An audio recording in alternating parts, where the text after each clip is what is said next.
Boa tarde, pessoal. Estamos começando mais um NCcast, mas Exatamente. esse foi um episódio especial e a gente foi na FEFIC, então foi um evento externo.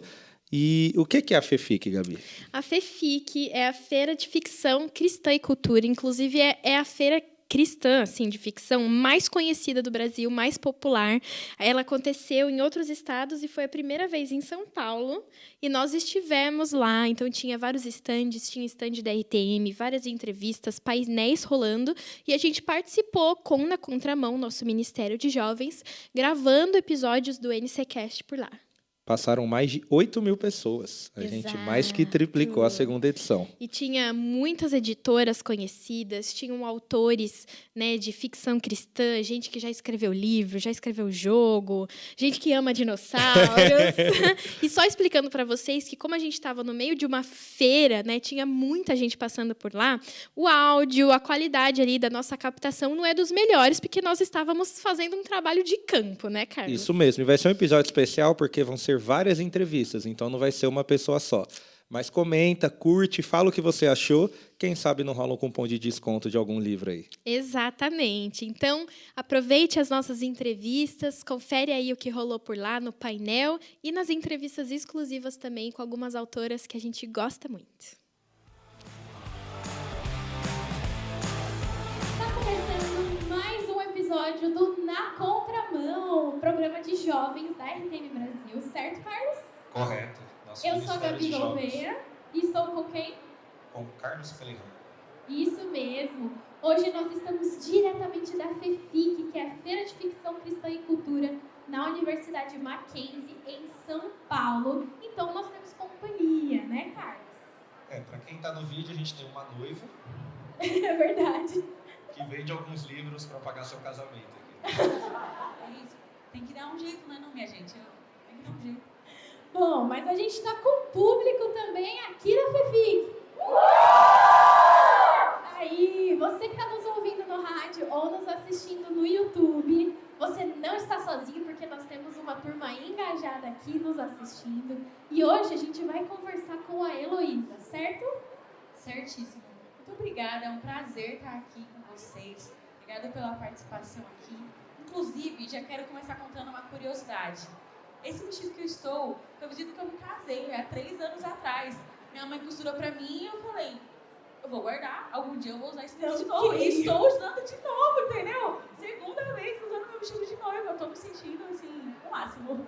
Nossa, colocar o próprio vestido de novo é emocionante. Demais. Por isso você não tá com frio hoje. Sabe? São muitas coisas juntando aqui.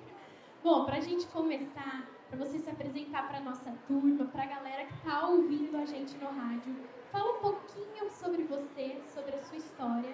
Quem que é a Heloísa sem seus livros? E aí depois a gente chega neles. Muito prazer, eu sou Heloísa Karen, tenho 23 anos, sou casada. A Heloísa é uma criança que amava desenhar. Então, atualmente, eu sou ilustradora, mas eu também tinha um sonho muito antigo que foi crescendo comigo, que era o sonho de ser arqueóloga. Me formei como professora de História e atualmente sou pós-graduanda em Teologia e Literatura pelo Instituto Reformado. Acho que esse é um pouco da Heloísa fora do mundo literário. Fora, né? O que você não fez? Acho que a gente tem que perguntar o que você não fez. Que foi, calma, lista de novo pra mim. Teologia, Literatura, História e eu sou ilustradora. Ok, 4 só, Com tá? 23 anos, tá? Ok. Elô, então conta pra gente, quando que a literatura entrou na sua vida? Você falou da ilustração, foi por causa disso? Eu acho que eu sempre tive a criatividade muito aguçada. Minha mãe sempre lia pra mim quando era criança. Meu avô tinha uma banca de jornal, ela tinha livros infantis e era, assim, toda noite, uma história que a gente vai lendo. E nisso eu fui pegando gosto pela literatura e fui avançando, li os livros da minha casa, tanto que na minha cabeça, quando eu tinha lá os meus 4 anos, a minha mãe era a melhor leitora de todo o universo. Pra mim, ninguém nunca ia ler como ela lia. E isso foi me deixando com um amor, assim, genuíno pela literatura. E eu fui lendo, até que comecei a escrever os meus livros. Desde sempre, lendo histórias.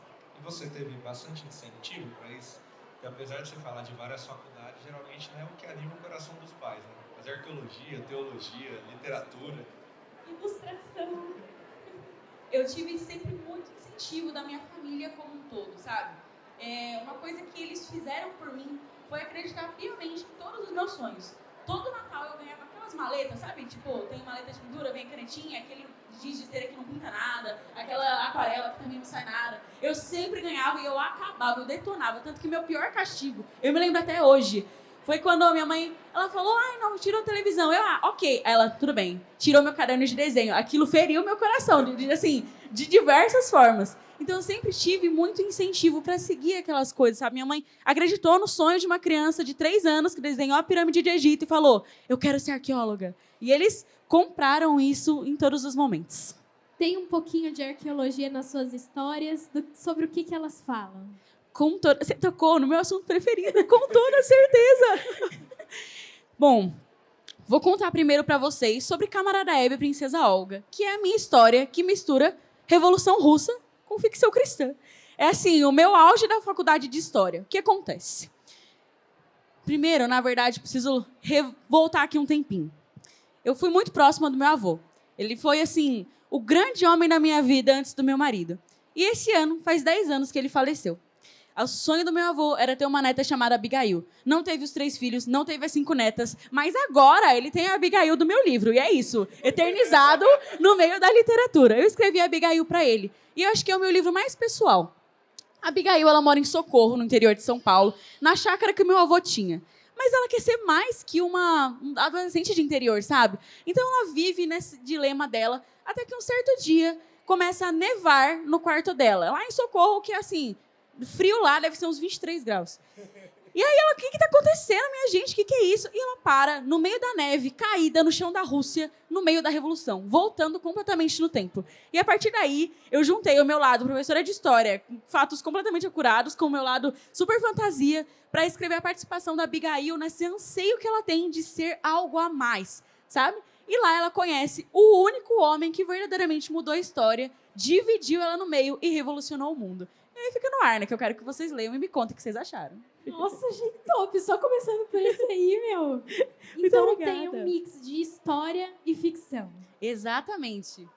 Tem um pouquinho da Elo historiadora e da amante de filmes e séries. Exatamente. Tem E o outro? Aqui. Esse daqui é o motivo de eu estar vestida de noiva. Tem a ver com o seu casamento. A gente tem tava a ver com o meu casamento, o com certeza. De trazer a relíquia para a Fefic.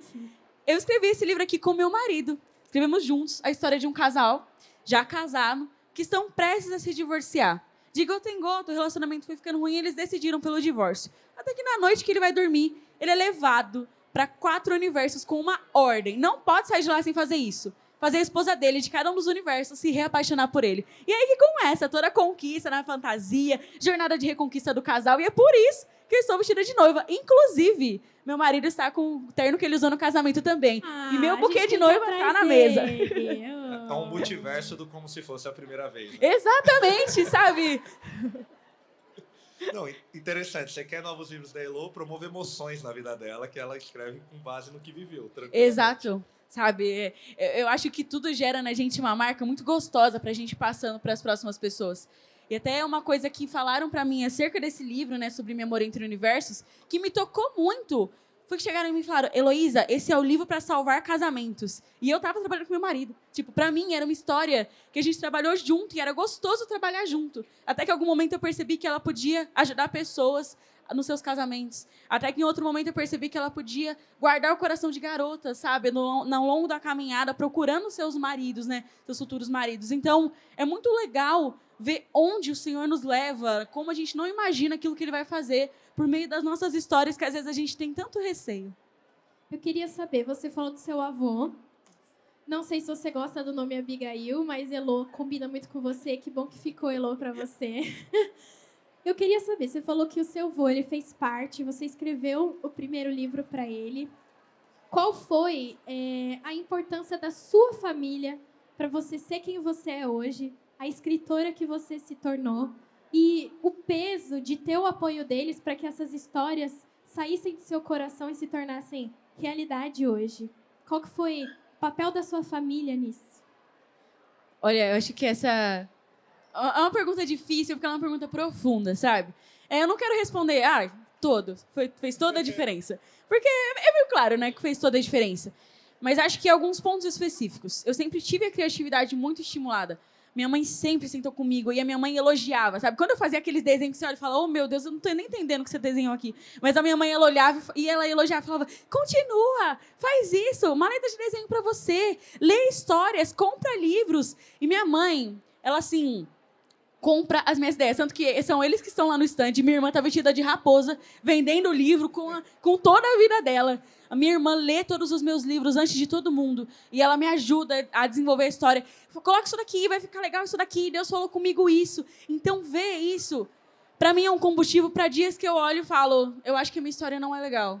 Eu acho que eu não desenhei tão bem. Sabe? Porque, por mais que a gente fique feliz de ver todas as coisas acontecendo, a gente sempre tem aquela cobrança no fundo de, eu acho que eu podia ter feito melhor.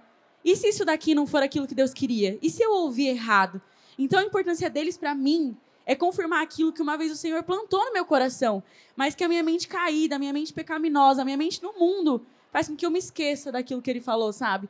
Então, eu tive essa construção de completa criatividade e apoio, e hoje eu tenho um apoio genuíno de alguém que fala, eu moro aqui em São Paulo mesmo, mas eu tô vindo de trem e metrô todos os dias. Alguém que fala para mim, Heloísa, nós vamos acordar às 5h30 da manhã e vamos pegar metrô e vamos vender na feira. Nós vamos nos fantasiar e vamos estar com você. Sabe, é um apoio de, eu tô do seu lado, eu tô te apoiando. Eu sinto que se em algum momento eu pensar em desistir, eu tenho muitas pessoas que vão falar, não faça isso.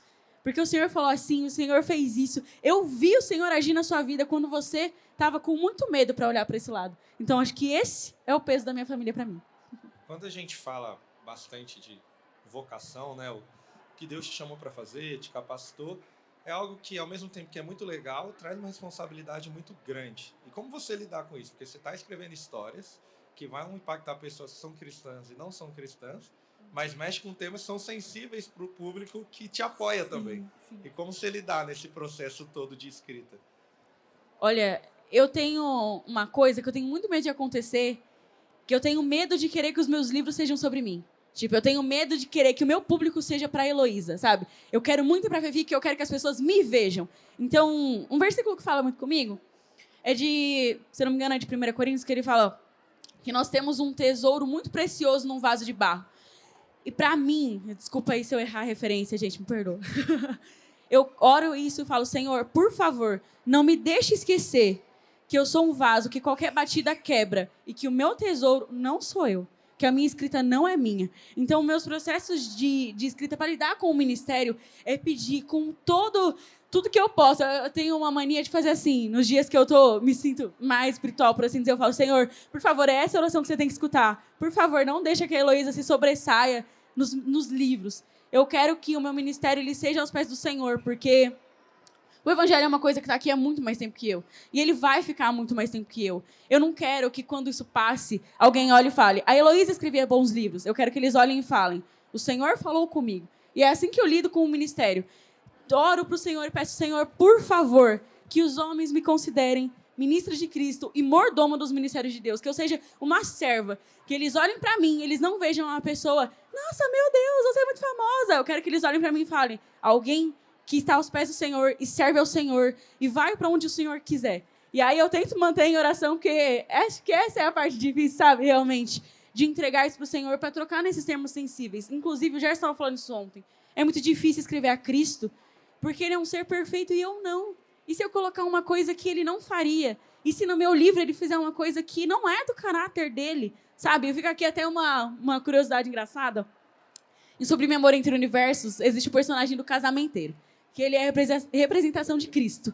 Ele está acompanhando um casal que já é da igreja, e esse casal não deixou o casamento dele ser tocado pelo Senhor. Então eles foram levando no braço até que chegaram nessa iminência do divórcio. E aí Cristo se mostra como alguém que ama o casamento e é o personagem do casamenteiro.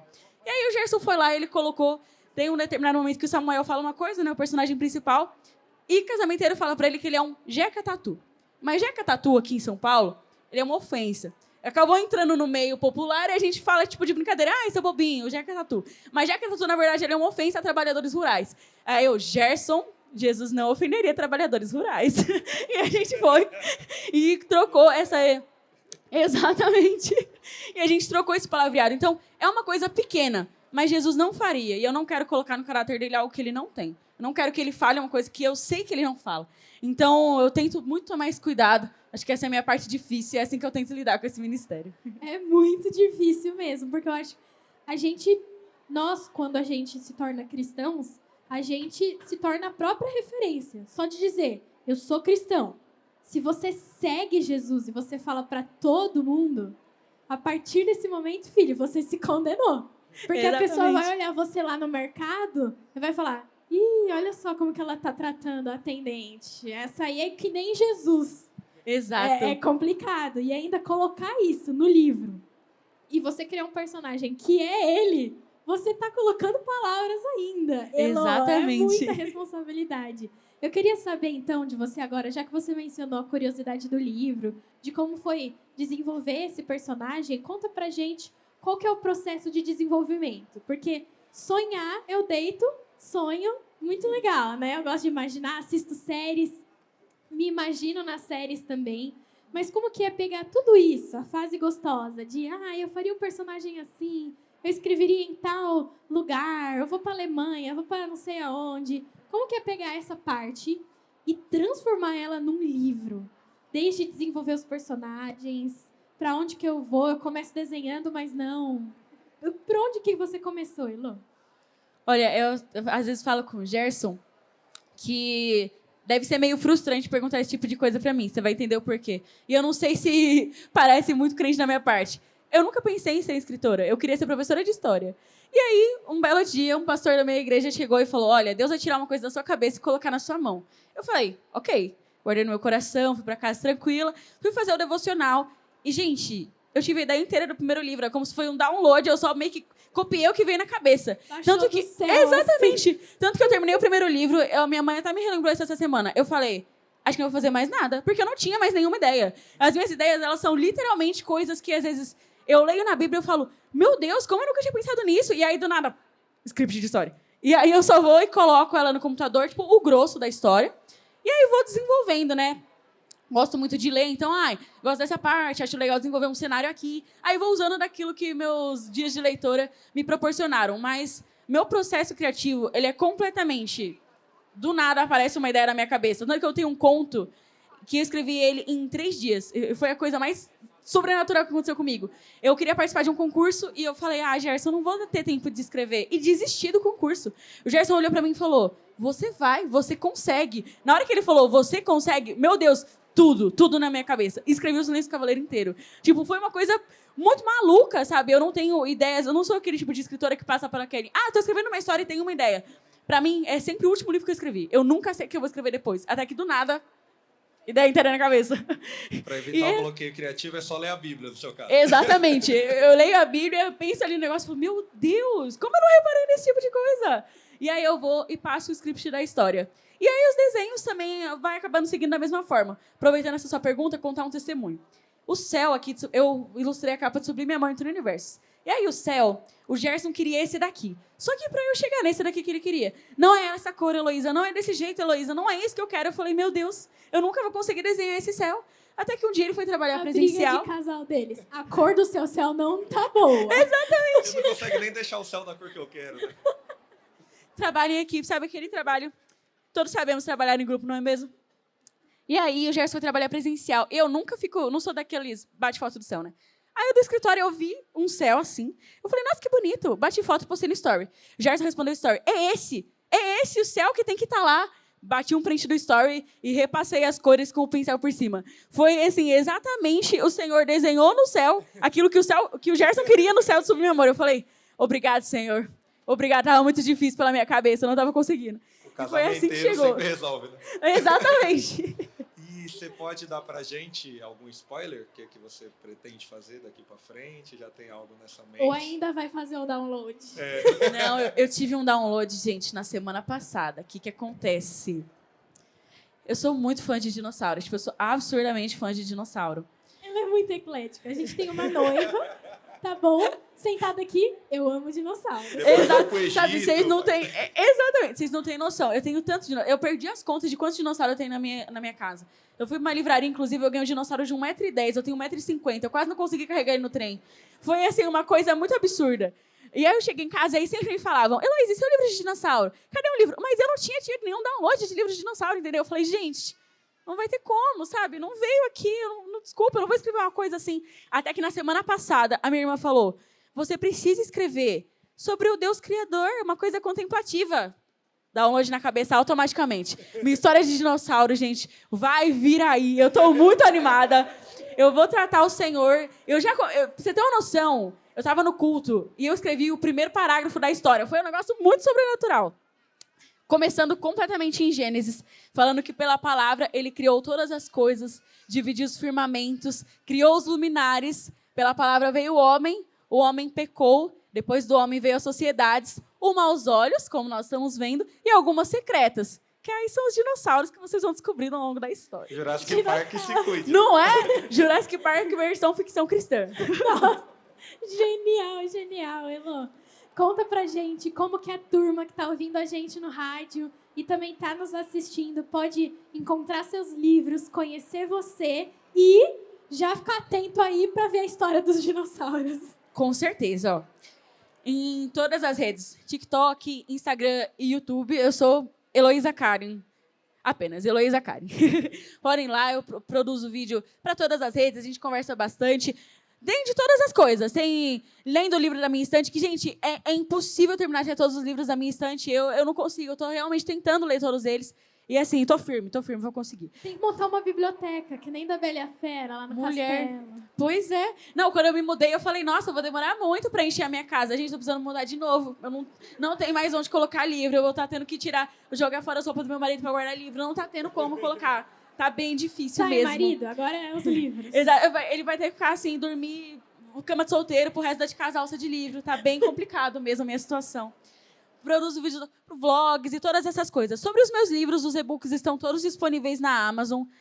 Em breve, em nome de Jesus, tenho orado, terei uma editora para termos os livros em todas as livrarias do país. As editoras estão aqui na feira, hein? É isso aí. O livro da Elo.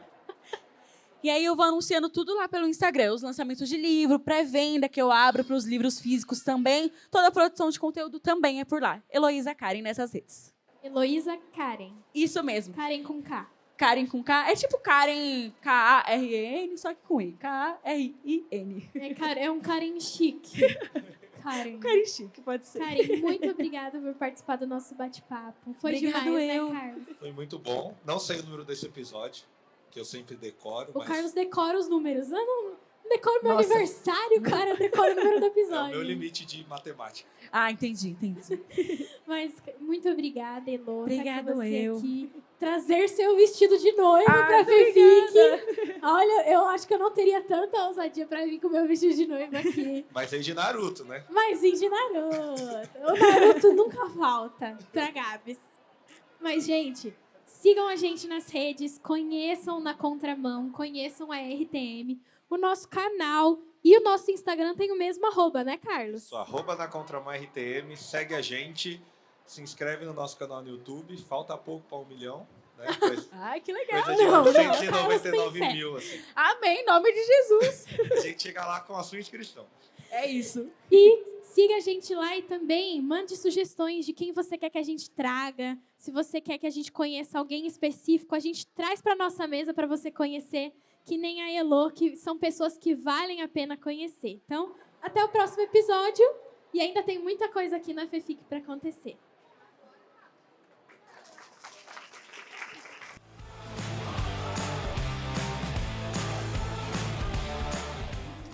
Olá, gente, muito bem-vindos. Nós estamos aqui, direto da Fefique, a Feira de Ficção Cristã e Cultura.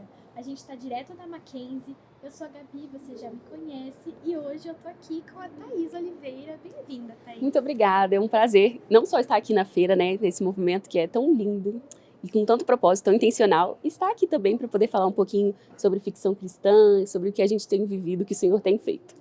Exatamente. Você já está acompanhando os conteúdos sobre a Fefique e a gente vai conversar, continuar aí falando sobre literatura, para vocês conhecerem mais a Thaís. Thaís, conta um pouquinho brevemente sobre você, sua profissão, sua carreira de escritora, pra galera te conhecer. E depois a gente vai conversar um pouquinho mais, porque a Thaís também é uma das coautoras do Corajosas, né? Isso aí. E também é autora do Uma Aventura 2. Isso aí. Eu sou a Thaís, eu tenho 28 anos, sou capixaba. Eu sou formada em História, tenho mestrado na área de Educação, mas desde a adolescência o meu coração queimou pela escrita e principalmente por falar com meninas, sabe? Aos 16 anos, embora eu tenha crescido num lar cristão, foi aos 16 que eu tive o meu encontro com Deus mesmo, assim, que eu decidi que eu viveria intencionalmente Porque com tem Ele, isso, né? A gente tem um momento que a gente decide, né? Exato. Eu também nasci num lar cristão, mas acho que foi com 7 anos que eu decidi. Então, eu já tinha feito a escolha aos 12, eu batizei, mas sabe quando deixa de ser a religião da minha mãe, dos meus pais, e passa a ser a minha, né? Quando eu realmente passei a viver um relacionamento intencional com Deus, foi ali aos 16. E foi depois de um processo de crise de identidade. Então, naquela fase, o Senhor me ensinou muito a respeito de paternidade, de identidade, e ali eu entendi quem eu era, quem eu tinha sido nascido, né? Para ser, qual era o meu propósito, e foi quando eu comecei a escrever. Tudo que eu estava aprendendo com o Senhor com 16. Tudo que eu estava aprendendo com o Senhor ali no secreto, eu senti Ele me encorajando a compartilhar. E eu comecei a fazer com blog, né, com a página no Facebook, e foi ali que começou. E eu comecei a discipular meninas pela internet. E aí veio a ficção também, porque eu fui percebendo que a ficção era uma ferramenta que ensinava muito mais do que, às vezes, um texto, sabe, de vida cristã. Então, devocional, né? Às vezes a menina tem uma preguiça de ler um devocional, mas se você coloca lá um conto, uma crônica, ou até mesmo um livro, naquela época, isso 2012, 2013, era muito comum a gente postar capítulos de livro em blog. As meninas liam muito, e foi assim que eu comecei. E aí eu nunca mais parei. Aí eu fiz faculdade e tudo, mas meu coração sempre queimou para essa área. E aí depois que eu terminei o mestrado, eu falei, não, agora é minha vez de me dedicar por completo. Você é mestre muito chique pra nada. isso.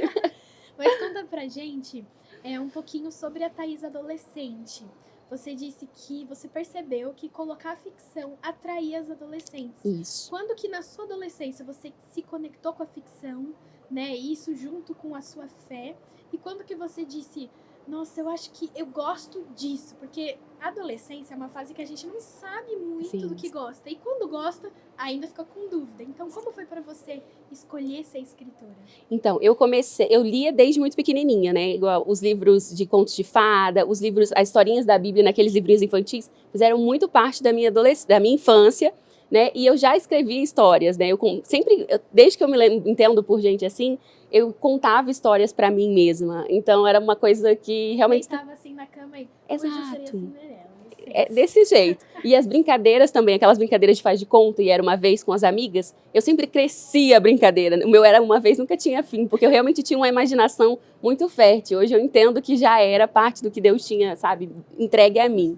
E aí ali na adolescência eu lia muito também, mas eu lia romances, Crepúsculo. Quem não leu? Né? Muito romance Nicholas Sparks. E eu consumia muito esse tipo de literatura, principalmente norte-americana. E à medida que eu vivia aquele processo de crise de identidade, que eu me acheguei no Senhor, eu percebi que aquele tipo de literatura não me edificava tanto mais. Eu ainda continuei consumindo, levei um tempo para entender, sabe, filtrar melhor o que era bom ou não para mim, mas eu comecei a perceber que eu tinha necessidade de me ver nas histórias. Eu queria contar histórias que as garotas escolhessem a Cristo como eu tinha escolhido, que as garotas entendessem quem elas eram no Senhor. Todo aquele mover que o Senhor fez na minha vida, eu queria compartilhar com outras meninas. Faltava esse senso de identidade. Isso, de você se perceber no personagem, essa identificação. E aí, quando eu comecei o trabalho com o blog, aí as histórias começaram a jorrar, sabe? E eu tinha muita preocupação com as outras meninas. Eu via muitas meninas se perdendo, muitas meninas se frustrando com relacionamentos, com amizades. E eu percebi, na ficção eu posso trabalhar isso, na ficção chega mais longe. Foi aí que eu comecei, né? Foi assim, uma coisa muito sutil. Foi um sonho de uma adolescente mesmo, que estava se descobrindo no Senhor, que fazia tudo lá no quartinho dela, muito simples, sem intenção de números, nada disso. Eu só queria realmente abençoar a menina, sabe?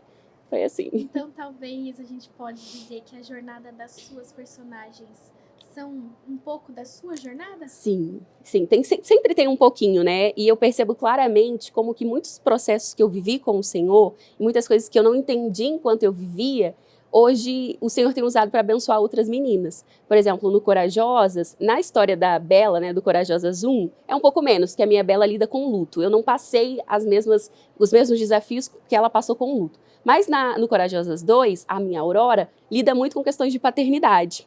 Né? Ela lida com questões de amizade também, influência, que foram dilemas que eu vivi quanto adolescente. Então eu vejo o Senhor trazendo, dando sentido, sabe? Eu costumo dizer que eu vejo o Senhor trazendo cor para os meus dias cinzas. E Ele vai colorindo esses dias nos livros que eu produzo e nos testemunhos que eu vou recebendo das meninas. Lindo. E a Mabel, da outra história, né? A Mabel tem muito de mim. Ela também passa essa questão com o pai, né? Por causa do intercâmbio. Conta Sim. pra gente um pouco sobre a história. Então, numa Aventura 2 é uma releitura, né, da Ariel, ele foi inspirado na Ariel, e eu queria muito trabalhar essa questão da impulsividade, porque a Ariel, pelo menos no filme da Disney, ela é a princesa que não pensa. Aventureira, ela só faz. Isso, ela não pensa no que ela está fazendo, nas consequências, ela se entrega por amor muito rápido. E eu percebo isso nas meninas também. Então eu falei, preciso abordar esses temas, né? Meu coração queimava nesse sentido.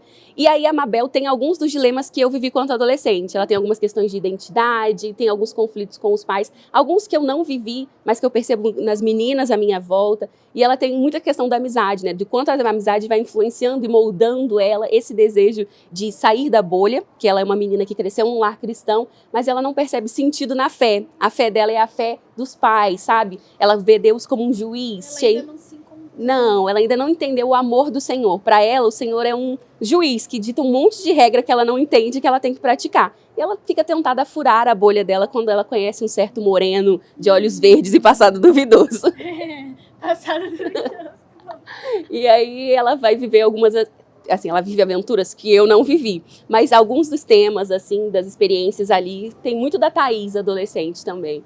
E é uma jornada de redenção que tem muito do que eu aprendi mesmo com o Senhor também. Pra gente aprender um pouquinho mais com a Mabel e com você, já que você fala para as adolescentes, né? E a gente tá falando aqui da juventude que tá envolvida e eles cuidam uns dos outros. Sim. Como que, se você puder resumir, não dar muitos spoilers, como que a Mabel começou essa jornada de entender isso?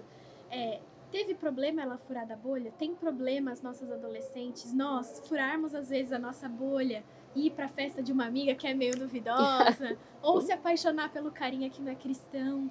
Furar a bolha também faz parte da nossa vida com Deus? Pra muito sim, né? Eu furei a bolha, mas eu percebo que mesmo tendo furado a minha bolha, e eu fui pra festinhas que eu não deveria ter ido, mas mesmo lá eu senti o Senhor me mostrando que não era o meu lugar. E eu lembro de uma vez que eu fui numa festinha de colegas da escola, e que estava todo mundo lá se sentindo bem, dançando, alguns bebendo. E eu percebi lá naquele lugar a voz do Espírito Santo me dizendo, esse não é o seu lugar. E a partir daquele dia as coisas começaram a mudar em mim. Então assim, eu vejo isso acontecer recorrentemente com muitos adolescentes, principalmente aqueles que cresceram mesmo num lar cristão e que às vezes não foram discipulados, não entenderam que o Senhor é um pai bom e presente, né? Então, eu acho que acontece, mas é muito perigoso quando acontece, né? Porque nem sempre a gente volta. Tem muitos que se perdem mesmo.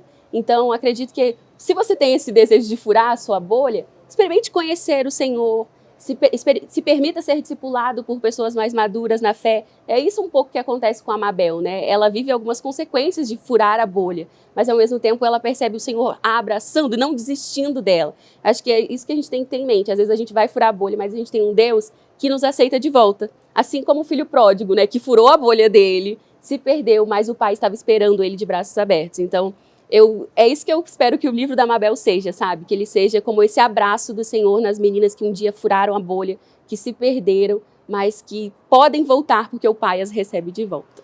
Meu pai conta uma história que é basicamente o que a gente vive hoje. Eu casei, saí de casa, então agora eu moro com meu marido. E ele conta essa história para dar exemplo nas pregações dele. Ele fala, quando a Gabi morava lá em casa, eu falava, Gabi, o almoço tá pronto. Então a Gabi vinha, sentava na mesa e todo mundo comia junto. Mas agora a Gabi tá em outra casa. Então eu chamo, Gabi, é hora do almoço. Ela não vai ouvir. Como que funciona a nossa relação com Deus para que a gente esteja perto o suficiente para ouvir Ele e saber a hora de sentar à mesa com Ele, de estar com Ele, mesmo que vivamos coisas diferentes? Eu, por exemplo, mudei de casa, mas eu ainda sou próxima do meu pai. Como que a gente pode fazer para ouvir a voz do Senhor? Eu não sei se isso aconteceu com a Mabel, você contou que aconteceu com você. Sim. Você ouviu, mas estar sensível ao Espírito Santo na adolescência... É difícil. É difícil identificar. Opa, Deus falou aqui que esse lugar... Não. Como que funciona? Eu costumo dizer que você não consegue ser próximo de ninguém quando você não passa tempo, né? A gente não se torna amiga de alguém que você não conversa, que você não sai para passear, que você não interage com aquela pessoa. E com Deus é a mesma coisa, né? Às vezes a gente cresce num lar cristão, mas você não tem um hábito de orar, você não tem um hábito de ler a Bíblia, você não tem um hábito de frequentar a igreja. E às vezes você até teve na infância, mas a adolescência é aquela fase que a gente quer descobrir as coisas. E às vezes Ai, não preciso. Deus, na nossa listinha de prioridades, ele ocupa o último lugar. Então, se você não passa tempo com ele, dificilmente você vai ouvir ou identificar a voz dele. Então, eu entendi a voz de Deus, porque mesmo explorando a minha bolha, eu ainda orava, eu ainda lia a Bíblia, porque minha mãe ficava sempre ali. Tá aí, já leu a Bíblia hoje? Então, Então vale a pena ouvir a mãe. Valeu. Aí, Thaís, Vale sempre a pena. Então, assim, você só vai ouvir e identificar à medida que você conhecê-lo, né? Então, uma forma de nos impedir de fazer escolhas inconsequentes, como a Ariel e como a minha Babel, é justamente nutrir esse relacionamento com o Senhor, porque nós fomos criados para isso, né? Nós não fomos criados apenas para receber as bênçãos dele, né? Ou para viver um chamado com ele, não. Acima de tudo, nós somos criados para sermos filhos dele. E filhos passam tempo com seus pais, né? Você só atendia o chamado do seu pai porque você reconhecia a voz, porque você tinha intimidade. E você se casou, mas ainda mantém relacionamento com ele porque vocês são íntimos. E com Deus é a mesma coisa, e não é um bicho de 7 cabeças, né? A gente constrói a nossa intimidade com ele no dia a dia, fazendo um devocional, orando, conversando com Deus em meio às nossas atividades, né? Cultivando mesmo um relacionamento com ele. E é isso que nos impede de viver situações desagradáveis que podem produzir frutos terríveis, né, na nossa rotina. Darão frutos, né? Eu acho que Sempre. às vezes na adolescência a gente não pensa que uma coisinha que a gente fizer pode acarretar para nossa vida. A gente vive um momento na adolescência e é tudo muito intenso, né? Eu tenho uma irmã adolescente e eu vejo ela nessa fase. Alguns problemas que ela me... Tenho duas. Você tem duas? Ai, você tem mais experiência ainda. Quando elas contam algumas coisas pra gente, você pensa, meu Deus, é tão fácil de resolver isso. E pra elas, não. E um dilema. E às vezes com uma coisa simples, sabe, Sim. Thaís? A gente para na frente da loja, tem uma blusa amarela e uma azul. Ela não gosta de azul. Ela, qual blusa eu levo? Aí você não gosta de azul, né? Seria, no caso, amarela. Não, mas eu posso usar azul? Pode. Aí fica um dilema eterno e não resolve Tudo é nada. impossível. Mas sabe o que você tava falando da gente estar próximo para poder ouvi-lo? Uhum. Eu acho muito engraçado quando a gente decide caminhar com Jesus, porque a gente escolhe buscar ser parecido com ele. Isso. Se eu admiro você, Thaís, eu vou te seguir no Instagram, eu vou ver suas fotos, eu vou ver seus livros, seus lançamentos, eu vou ler suas histórias. Não parece que é o mesmo com Jesus? Exato. A gente não tem que ler as histórias dele. Conhecê-lo, né? Se ele tivesse segui-lo de perfil perto. no Instagram, a gente ia seguir também. Exato, tem que ficar pertinho. E à medida que você fica pertinho dele, você vai se tornando parecida com ele, né? É uma via de mão dupla, você vai sendo transformado. E quando a gente é adolescente, parece que isso é difícil demais de ser feito. Porque às vezes a gente você olha para o adulto, parece muito mais complexo construir esse relacionamento com Deus, mas não é. E não é. Nem quando a gente fica adulto. Não, a gente ainda tem desafios, né? O desafio de ser constante no devocional, na oração. Todos nós temos altos e baixos no nosso relacionamento com Deus. Mas ele é esse pai amoroso. Acho que é essa chave que tem que virar, né? A gente tem que aprender a olhar Deus como esse pai bom, presente, que se importa. Quando você o vê assim, fica muito mais fácil construir um relacionamento com ele. Acho que já pra gente caminhar pro finalzinho da nossa conversa, a gente falou bastante pra turma, mas eu acho que pros pais é legal também o fato de você ter dito que você na sua adolescência ainda estava se encontrando e a ficção com o cristianismo te ajudaram nesse processo.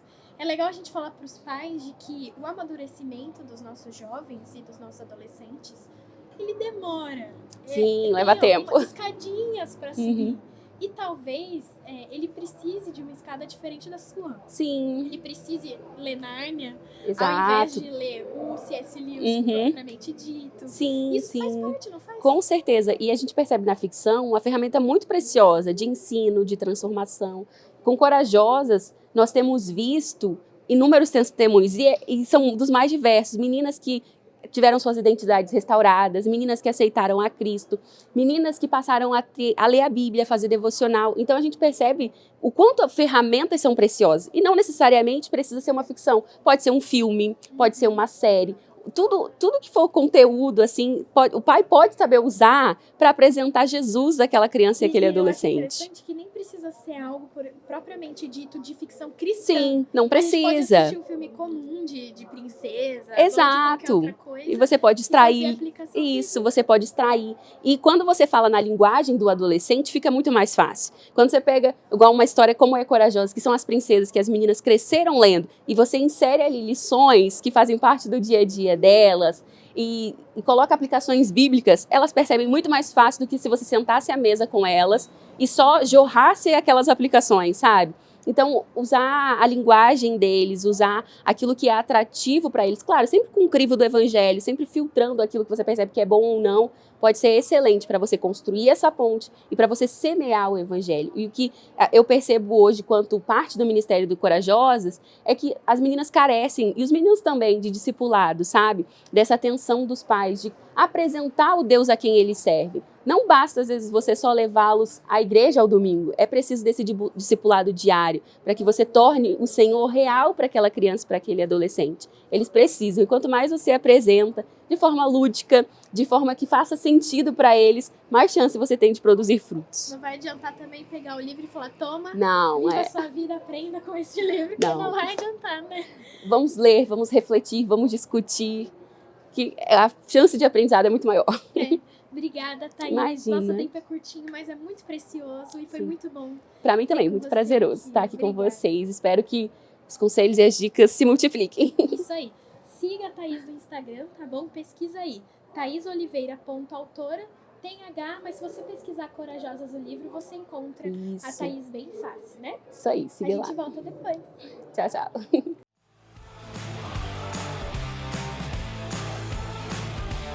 Olá, gente! Estamos aqui para mais um bate-papo na FEFIC. Eu sou a Gabi e agora eu tô com outra autora, mais uma, né? Porque no São Corajosas quatro. são 4 autoras. São 4 autoras, isso. Mas agora eu tô aqui com a Keren Anne. Keren, você prefere Keren ou Anne? Keren. Keren. É o seu nome. Eu aprendi a gostar. Aí depois que eu aprendi a gostar, eu falei, não, Keren. Gostava, né? Eu tentava o Anne, mas ninguém chamava. De Anne. É porque eu sofri bullying na escola, né? Querem isso, querem aquilo. Pois é. E aí eu falei, eu quero que me chame de Anne, mas não rolou. Então Keren ficou. Mas é bom, sabia? Que você é a única Keren que eu conheço. Agora eu ganhei um destaque, né? Só conheço uma Keren. Bom, a Keren, ela é Olá. autora também do Corajosas, que a gente já conversou várias vezes aqui, né, na RTM. A Keren já participou de outras entrevistas. E hoje a gente quer conhecer mais sobre você, Keren. Eu queria que você começasse contando pro pessoal. A gente tá falando com os jovens, né, do Na Contramão, que é o Sim. Ministério de Jovens na Ai, que Rádio. bacana. E também com a rádio, toda a galera. Sim. Mas a gente queria te conhecer porque eu acho que as pessoas, pelo menos eu te admiro muito por você obrigada. ter crescido, se desenvolvido profissionalmente, ter a sua família. Você estava me contando agora que você mora no Sim, Rio, então aham. viajou para São Paulo. Então, eu acho que viver isso, essa experiência, é muito legal e serve de exemplo para nossa juventude que também quer crescer, também quer, enfim, ter sucesso profissional, mas também tá perto da família. Então, Sim. conta pra gente um pouquinho como foi o começo da sua carreira profissional, Aham. né, como escritora, ou quais eram seus sonhos mais nova na fase de adolescência, juventude. Quando eu era pequena, eu cresci num lar muito humilde. Então, meus pais não chegaram à faculdade, largaram a escola no meio do caminho. Minha mãe conseguiu fazer o ensino médio pelo Telecurso 2000, que é uma coisa muito, muito antiga. Eu nasci em 2000. Eu sou de 93, né? Então, eu tinha muito forte dentro de mim, eu queria ascender, eu queria romper com o ciclo familiar e também ajudar meus pais, sabe? E aí, a gente cresce muito, quando a gente cresce num lugar de muita necessidade, a gente cresce muito com uma falta de valor próprio. Você sente que você não tem valor, que as pessoas não validam você, não valorizam você, porque você vem de um lugar muito simples. Mas eu cresci com isso dentro de mim, então eu esperava um momento em que eu pudesse provar para as pessoas que eu era alguém, que eu podia ser alguém. E a faculdade sempre foi o meu sonho de infância. Isso, você estava pensando nessas coisas, você tinha mais ou menos quantos anos? Eu já devia ter uns 10, 11 anos. Então, nossa, você ainda ia pra pré-adolescência. Eu já ia pra pré-adolescência, Você mas... já tava, qual o meu valor? Porque a gente ia em alguns lugares, a gente chegava, a gente era destratado pela forma que a gente se vestia, muito simples, a nossa fala muito simples. Então a gente via aquele olhar das pessoas mais, né, mais distantes. E aí eu já queria alguma coisa que eu me sentisse alguém, sabe? Eu queria me sentir importante. E Eu você sempre- já era cristã? Sempre, eu cresci num berço cristão, lar cristão de barriga, a gente chama, né? E quando eu cheguei na adolescência, desde pequena eu cultivei o sonho da faculdade, de chegar numa faculdade, né?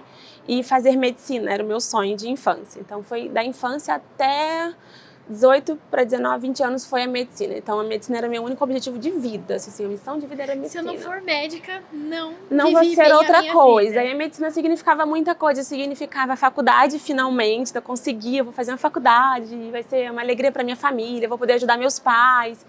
E tudo. Eu projetei muita coisa na faculdade, né? E sempre gostei muito de estudar. Então, eu batalhei muito, estudei muito, estudei muito. E muito pobre, então, tentando faculdades públicas, aquela coisa toda. E Deus falava não para mim. Deus dizia não. Deus falava não, não, não, não. E aí chegou num ponto que é até parte do meu testemunho, que eu falo muito com adolescentes sobre isso, né? Que a faculdade se tornou um ídolo. Eu projetava na faculdade todo o desejo de realização, de sucesso financeiro, de valorização pessoal. A sua identidade A tava ali, minha né? identidade estava atrelada a conquistar uma faculdade. E aí, quando eu me conectei com Deus mesmo, assim, essa é a fé que meus pais me apresentaram, mas eu quero esse Deus com 15 para 16 anos. Foi quando eu sofri a minha desilusão amorosa, que A é primeira. que é a minha matéria-prima do meu Sol de Primavera, que é o meu livro solo pela Mundo Cristão. E depois, né, aí faculdade, continuei, né, depois casei e meu marido sempre me apoiando a fazer a faculdade. E aí entrei para o casamento, ainda tentando medicina, quase 4 anos tentando medicina.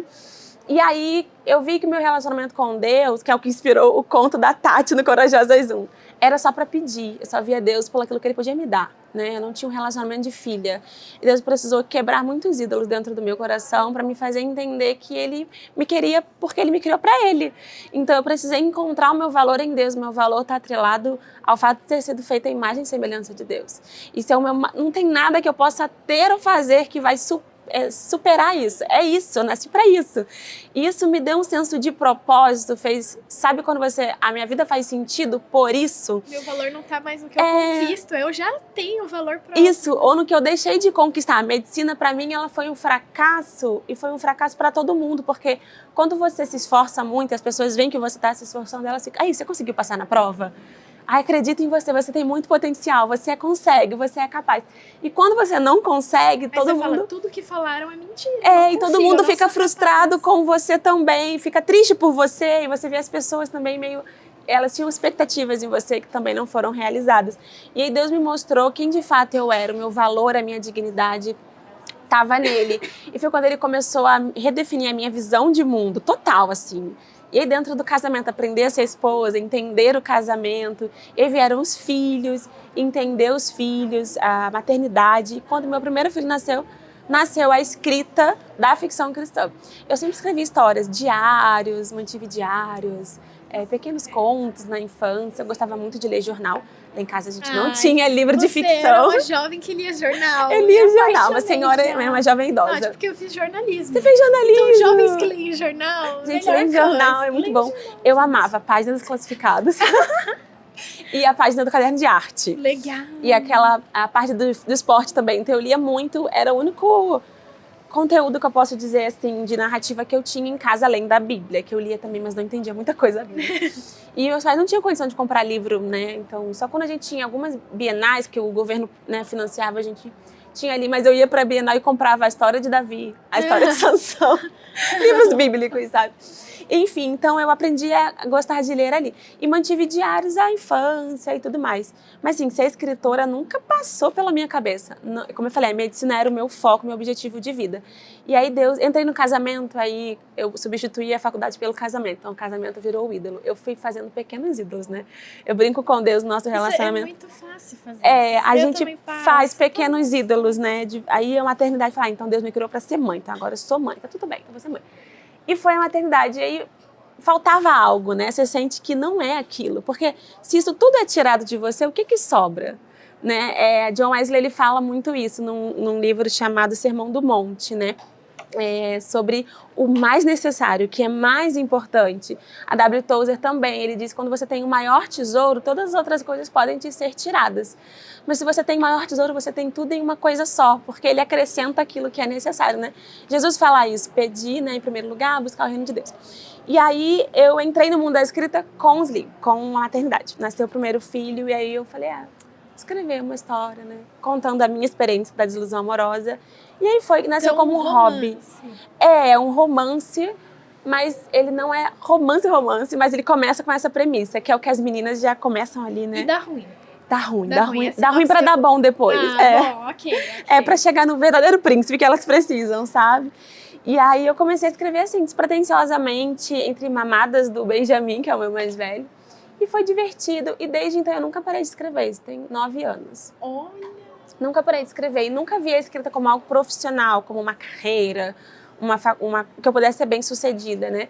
Quando eu entendi o que eu estava fazendo, porque naquela época a gente não tinha uma explicação, uma terminologia para a ficção cristã, você não tinha eu acho que como esses encontrar últimos anos que teve um boom assim sim, na ficção cristã. até mesmo de entender o que você está construindo. Todo novo processo artístico, né, ele demanda um tempo para você entender como que vai se transformar aquilo ali, né? O recorte do tempo, ele é muito importante.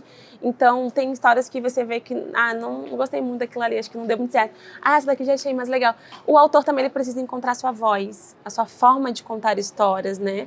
Todos somos contadores de histórias, embora seja de ficção ou não, nós contamos histórias o tempo todo, porque nosso pai é um grande contador de histórias.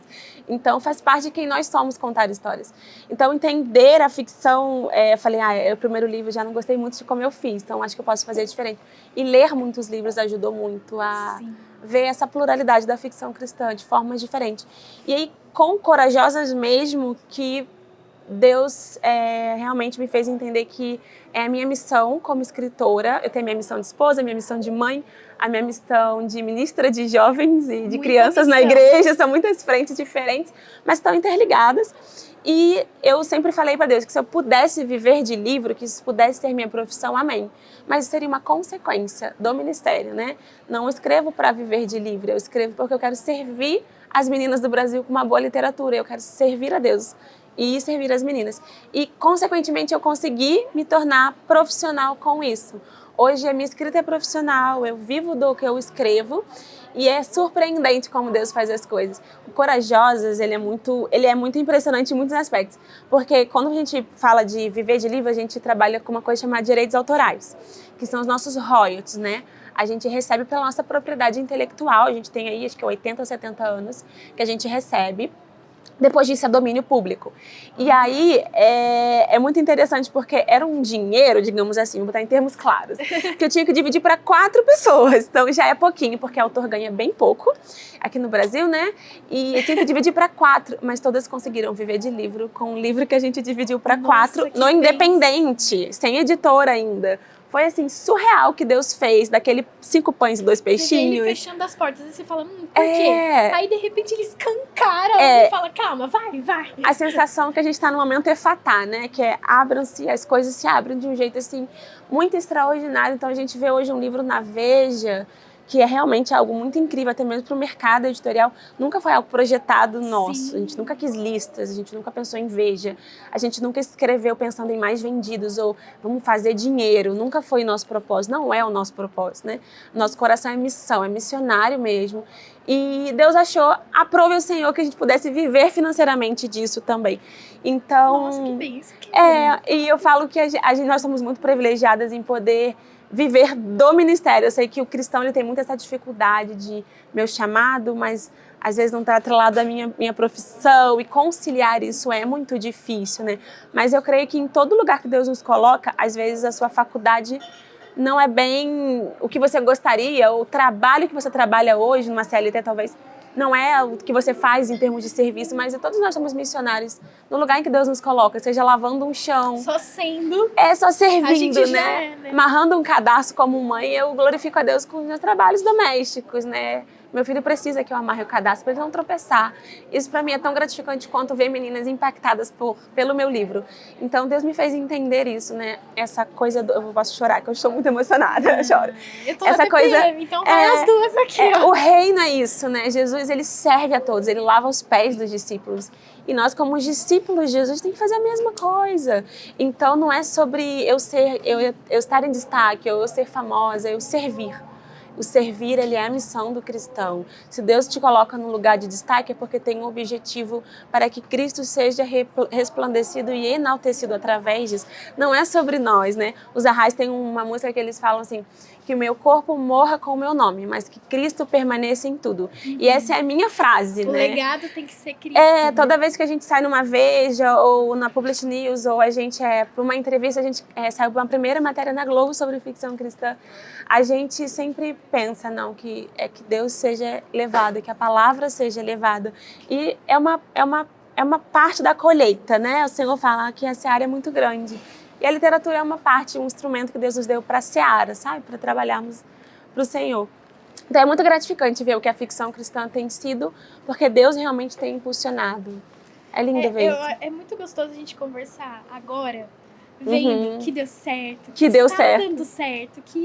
Como é bom sentir esse quentinho no coração de que, poxa, olha, Deus estava me acompanhando até quando as portas se fecharam. Sim, os nãos de Deus. Eu falo muito isso, depois de receber tantos nãos, eu entendi que os nãos de Deus são meios de proteção para que eu possa florescer na graça. Então Deus diz não, porque não é o que Ele quer para mim, não é o melhor dele para mim.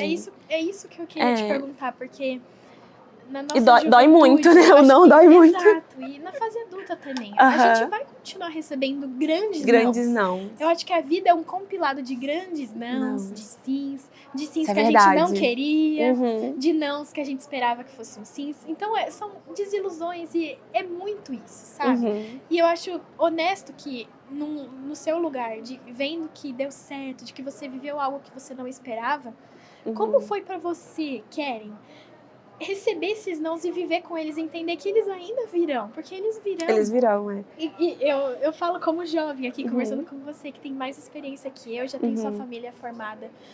Como que a gente passa por esses nãos, continua com esperança, para poder um dia receber um sim? E se esse sim vai vir? Se esse sim vai vir, né? É isso que você falou, eu não esperava que o Senhor me desse algo, porque eu buscava só um Deus que pudesse me dar o que eu queria. Como que foi entender que não é assim que vive a vida, Keren?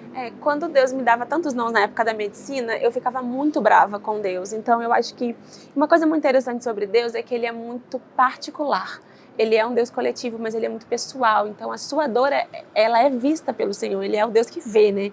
Então, aquilo que dói em mim, mesmo... Engraçado, eu voei esses dias e eu tava lá no céu, né? No meio das nuvens, no avião, vendo as cidades são tão pequenas. Eu fiquei, Deus, é assim que o Senhor vê a gente, porque a gente fica minúsculo. Mas Ele vê a particularidade de cada um. Então, o meu não era... Eu fiquei bem chateada com Deus, eu fiquei bem deprimida. Eu entrei num processo de depressão, porque... Em uma faculdade eu poderia ter entrado por coisas de 7 décimos, você que está na faculdade, entende? E eu perdi a reclassificação daquela faculdade, ou seja, aquilo era um não mesmo.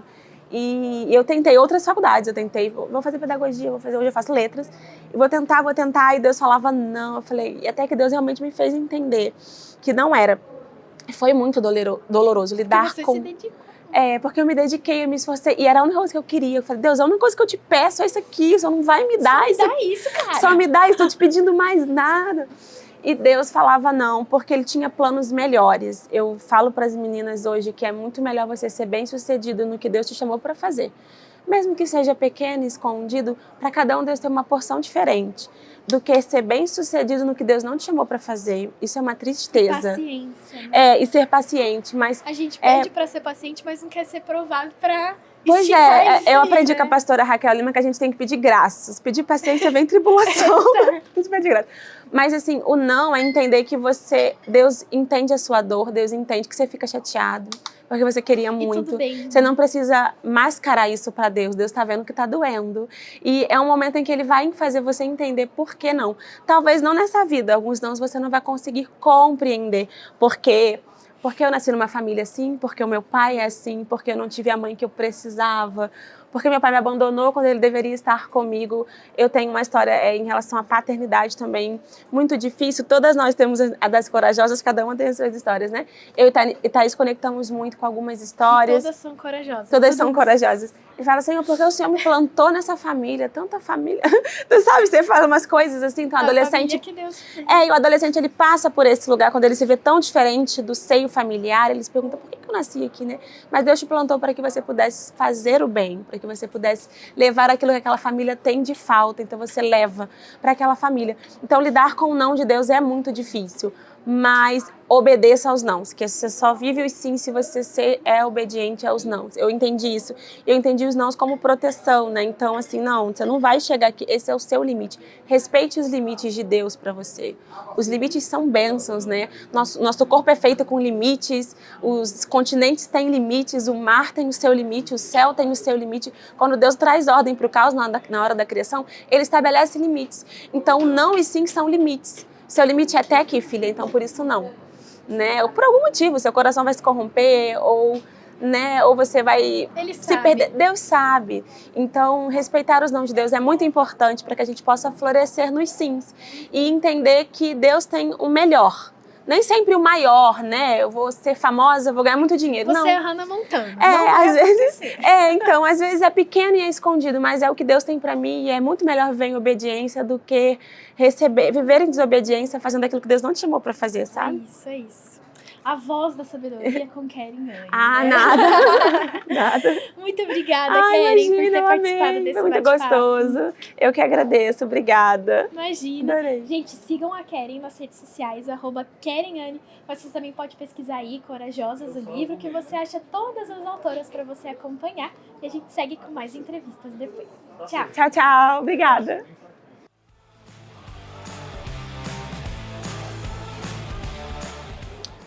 Continuamos aqui com o nosso NCcast, né? Porque estamos na FEFIC fazendo uma série de filmagens aqui na Mackenzie, terceira feira de ficção cristã e cultura. E hoje eu tô com a Arlene Dias, é isso? Diniz, Arlene Diniz. Você já é escritora há quanto tempo, Arlene?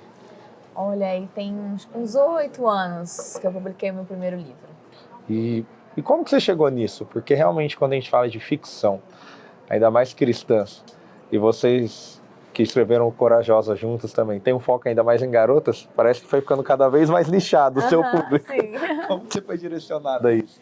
Olha, foi algo muito interessante, porque eu sempre li muito, né? Quando eu era adolescente, eu lia muitos livros, né?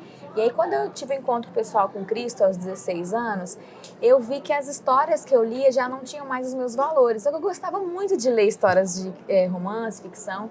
E aí eu parei de ler, porque já não estava me fazendo bem, ou eu não via que nada que me acrescentasse. Na época, eu continuei só lendo ficção, vida cristã mesmo. E aí, quando eu tinha 19 anos, eu li um livro onde a protagonista passava por um momento de conversão, onde tinha dilemas cristãos, e eu achei aquilo o máximo. Eu falei assim, poxa, é isso que eu quero. Porque quando eu era adolescente, eu tinha um blog, eu já escrevi uns contos, assim, de Do histórias. Tumblr, ela. Blogspot. E eu já escrevi umas histórias, e quando eu vi um livro inteiro, eu falei, nossa, que legal. E eu comecei a escrever um livro que, se a Arlene de 15 anos tivesse lido, teria abençoado a vida dela. Então, assim, eu não sabia que tinha esse termo ficção cristã, eu nem imaginava, não sabia nada disso. Eu só quis escrever mesmo uma história em que, olha, se eu tivesse lido naquela época, teria abençoado a minha vida. E assim começou esse desejo de poder falar aos adolescentes, porque foi uma época muito central da minha vida, assim, de conversão, de mudança, sabe? Então, eu quis mostrar que, assim, é possível você viver no evangelho na adolescência. E o quanto tem de você nos livros? É muito das suas vivências ou são coisas que você acha que todas as pessoas passam ou deveriam passar? Como que funciona esse processo? Olha, eu acho que todo autor, ele deixa um pouquinho de si ali nos seus livros, é impossível, né? Eu acho que os meus primeiros, que os Desafios de Betina, tem muito das minhas dificuldades de adolescência também. E hoje eu creio que é uma mistura, porque como eu lidero adolescente na igreja há muitos anos, então a gente acaba escutando das dificuldades deles, conhecendo um pouquinho mais. Tenho sobrinhas adolescentes também. Então a gente vai pegando um pouquinho de tudo que a gente escuta e vai vendo os padrões, né, da adolescência. E também porque, como é uma fase que eu gosto muito, eu lembro muito das minhas vivências daquela época. Então a gente acaba fazendo uma mistura aí e pegando, assim, temas que a gente acha que vai abençoar a vida deles. E você se sente bem com essas leituras? Eu falo assim, porque quando a gente trabalha qualquer coisa, a gente trabalha bastante com vídeo, áudio, Nossa, eu acho horrível se escutar, acho horrível ter que se ver. E como é para você ler o seu próprio livro depois? É uma sensação de mãe e filho? Como que é? Eu não leio muito, não. Depois de pronto? Depois de pronto. A gente já lê tanto quanto tá escrevendo, são tantas versões. Esse no final daquele dia, então, que eu mudei uma coisa, mudei outra, fiz várias versões. Então, assim, eu até tô com o objetivo de ler agora ele. Mas é porque a gente é muito detalhista, o escritor. Às vezes é difícil pra gente deixar, tipo assim, dizer que tá pronto. Então, aquela coisa, você pega o livro pronto, vai ler e ainda vai... podia ter mudado essa frase.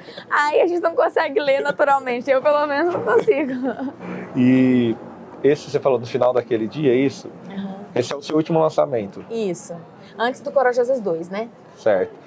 Conta um pouco da gente, o que diz esse livro, porque esse é uma autoria sua só. Você escreveu sozinha. Individual. Como que veio essa sua história na cabeça para escrever? Estava lá eu na pandemia, em 2020, aí eu assisti uma série. Tempo bom. Estava assistindo uma série que era muito praiana, a série, assim, e o garoto tinha muitos problemas com o pai.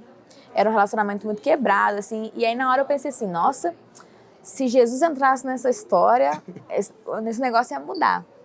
E aí ali surgia a ideia de escrever um livro onde um garoto surfista tinha dificuldades com seu pai, alcoólatra. E aí, aos poucos, aquela história foi a partir disso, né? Aquela história foi nascendo aos pouquinhos, né?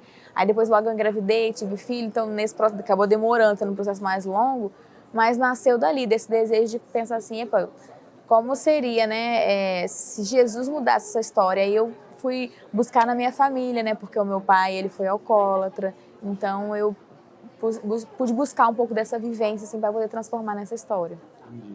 E hoje você falou que tem filhos. Uhum, tem uma filha. Uma filha. Uhum. E o seu projeto é sempre continuar escrevendo para garotas ou você pensa também que quer escrever para o público jovem em geral, mais para meninos? Vai ficar só no romance? Como que você tá? Então, eu sempre disse que eu escrevia para adolescentes, né? Porque, por exemplo, os desafios de Betina, meninos também leem, meninos. Legal. E tal. E no final daquele dia é um garoto. Não, então assim, eu saí um pouquinho ali. Já deu uma já fugida. dei uma fugidinha, porque ele é o primeiro livro protagonizado por um garoto. Então, tudo é pela visão do garoto. Meu primeiro livro, assim, inclusive ele demorou mais porque foi mais difícil. Dá um trabalho maior, né? Dá um trabalho maior, porque eu não queria escrever como se fosse uma menina, não pode, né? Eu tinha que escrever como um garoto pensa, então isso deu um trabalhinho maior. Então, eu já comecei por esse caminho, porque eu falei, as mães, por exemplo, falam nas redes sociais pra gente o tempo todo, né? As mães falam, ai, cadê o dos meninos? Cadê os meninos? E aí, esse livro foi também um desejo de que os garotos também tenham essa oportunidade de ter um livro onde eles se sintam representados como adolescentes cristãos, né? Mas também muitas meninas podem ler, porque tem personagens também, um grupo de amigos, né? Apesar de ser focado no menino, os dilemas de adolescente, meninos e meninas passam, né? Então Normal, elas também as crises são normais, então as meninas também super se identificam. E nesse processo que você tem feito, você entende que é muito... Não seria ser muito mais simples, mas hoje está mais acessível ser um escritor de ficção cristã do que quando vocês começaram lá atrás? Ah, com certeza. Porque quando a gente começou lá atrás, nem Kindle ilimitado tinha ainda. Porque hoje em dia tem o Kindle, né? E aí você consegue fazer autopublicação.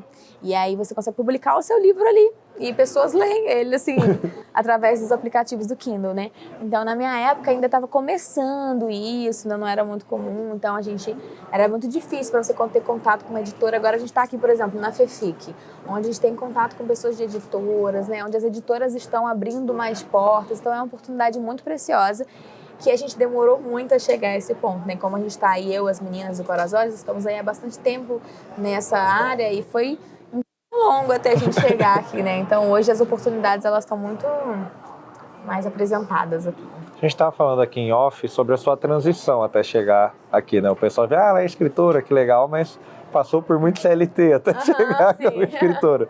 E como que foi isso? Porque eu sempre penso que a gente, como cristão, tem dificuldade de apoiar as pessoas, de fazerem coisas, entre aspas, que são cristãs. Claro, todo trabalho, toda profissão pode edificar a Deus, mas a gente sempre tem dificuldade. Alguém fala, vou cantar para o Senhor, vou ser um pregador, vou ser um missionário, vou ser um escritor. Uhum. E como que foi isso na sua casa? Como que foi isso na sua família? Para o casamento também, porque é uma dinâmica que vai mudar a sua vida inteira. Sim.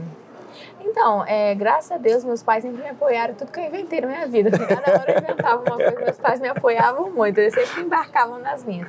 Então, quando eu falei que queria ser escritora, eles me apoiaram também, embora não tivesse essa vivência de ler muito, assim, mas eles super gostavam e me apoiavam. E assim, graças a Deus, eu nunca tive experiências ruins, sabe? A minha igreja me abraçou, né? Os meus amigos, meu primeiro lançamento, a orquestra da minha igreja foi tocar no lançamento. Olha. Sabe? Então, eles sempre me apoiaram bastante, graças a Deus, sempre vi assim. E como, ainda mais naquela época, não se falava sobre ficção cristã, eu via muito assim, quando as pessoas viam o livro, nossa, que ideia legal, que bacana. E eu acho que a melhor coisa é ver o resultado.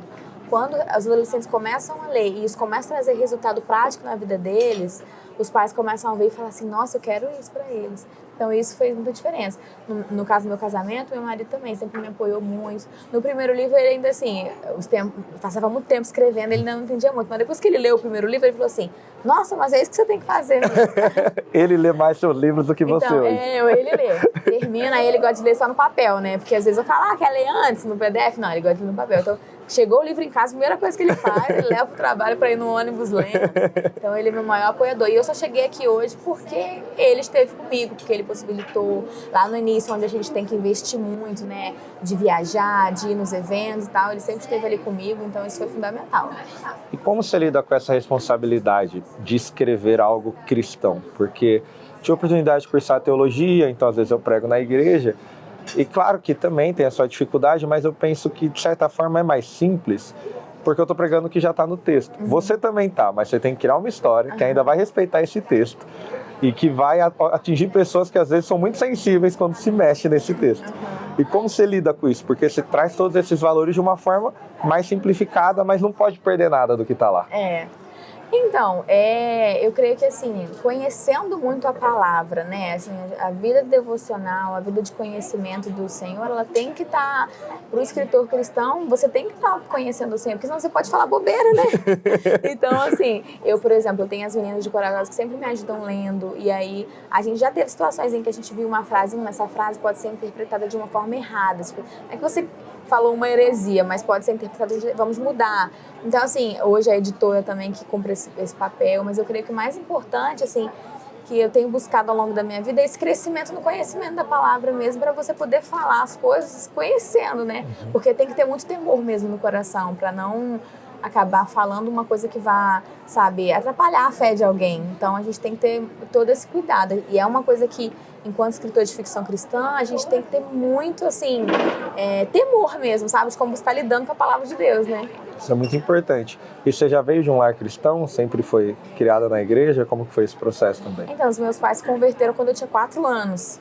Então, até antes disso, meu pai era alcoólatra, aí quando ele encontrou o Senhor, né, Jesus transformou a vida dele e tal. E aí, desde então, nós seguimos. E eu sempre fui uma criança muito ativa na igreja, mas foi na adolescência que eu tive um encontro real com Cristo, onde minha vida mudou e eu escolhi seguir a fé mesmo, né?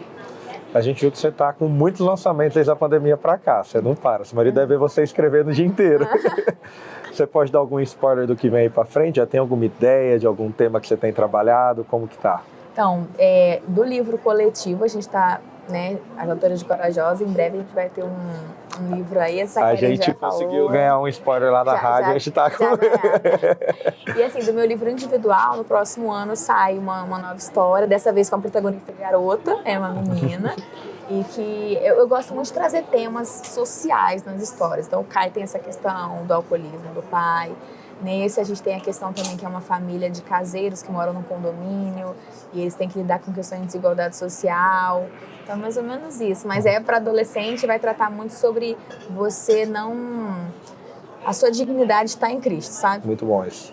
E você entende que essas literaturas a gente deveria usar mais nas igrejas também? Lá na igreja a gente conversa bastante que está chegando cada vez mais a época que a gente precisa talvez ter mais escolas com valores e princípios cristãos, porque tem sido muito difícil. Sim. E você está escrevendo com base em Cristo que você viveu. Então, você entende que se a gente usasse também esse tipo de literatura, no ensino também, que seja nas igrejas, às vezes tem escola bíblica, tudo mais, isso também fortifica? Você acha que o jovem fica mais pautado na palavra? Com certeza, porque a gente recebe muitas mensagens de adolescentes que eles falam assim, nossa, a personagem passa pelos mesmos dilemas que eu. E aí, quando ele vê aqueles dilemas sendo resolvidos à luz da palavra, ele pensa assim, nossa, eu posso viver isso também.